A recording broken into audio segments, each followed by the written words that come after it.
Know the difference with Annex Wealth Management? Hey, it's that time of the year, spring cleaning. For many, it's cathartic, but also awful. Maybe that's just me. It's important, but can look like we're at the base of a mountain we need to climb. It's also easy to put off, so fear not. We've got two gentlemen who have discipline, knowledge, and experience to share. Let's say hello to Matt Morsey, Director of Research at Annex Wealth Management. Hey, Matt. Hey, Danny. And Brian Jacobson, Chief Economist at Annex Wealth Management. Hello. Hey, good to be here. This is spring cleaning for investments. Let's eat the elephant one bite at a time. Where do we even start? Oh, I think that it really helps to have a list. Doesn't that always help whenever you're going to be tackling a bunch of chores? You've got your honeydew.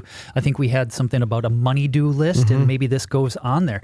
There's 5 key things that I think that you really have to look at, and it all relates to what is your financial plan. Let's align that portfolio with your plan, and that involves looking at what are your goals, what are the different constraints that you face, the resources that you have. What about your tolerance for risk? And even now looking at your capacity for taking on risks. So I think if you come up with those 5 kind of key things, that's a great way to get started.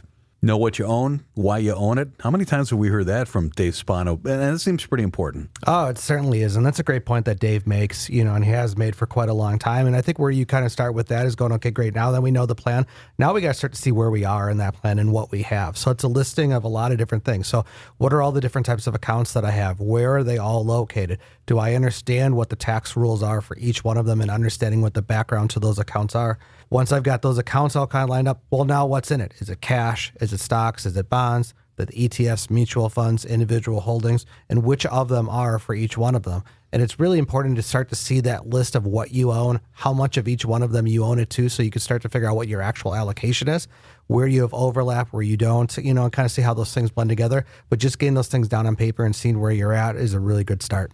So at that point, should it start to make sense? Does it need to at that point? At that point, it might not, but hopefully it does, because if you've gone through, made that list, kind of gotten that, what sometimes we call an X-ray of all of your accounts and looking at your portfolio, hopefully you're seeing whether or not you're properly diversified and aligned with your financial plan. And we have to think about diversification across a number of different dimensions. It's not just about stocks versus bonds. It's also where are you within stocks, the U.S. versus non-U.S. What's your sector exposure?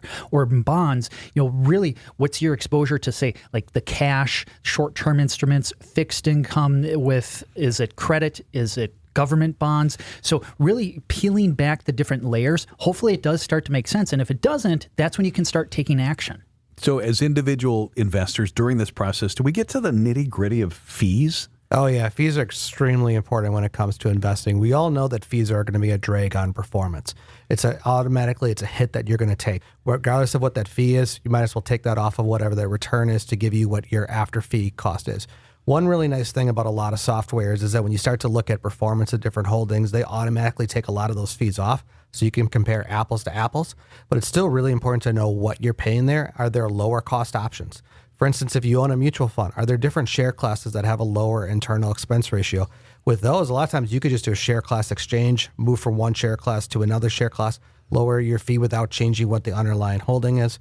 You also want to look at, are you using active managers to passive there? Passive are generally going to be less expensive, but you also might get what you pay for too. So it's always a balancing act when it comes to fees. Lower is generally going to be better long term. The history would show that. But sometimes paying a little bit more, getting the right manager or getting the right investment in there is exactly what you need. Spring cleaning for investments. Brian Jacobson, Matt Morsey, members of the Annex Wealth Management investment team. Tax prep season, hopefully over for most. Are we pouring over our returns? Is there vital information? There really is. There's a lot of information that you can get from your tax return. Those 1099s that you got from your brokerage account, it can tell you about, did you get dividends? Was it capital gains? Were they short-term? Were they long-term? So there's all sorts of great information that you can glean from your tax return. And I think that can also highlight why you want to practice what's called asset location.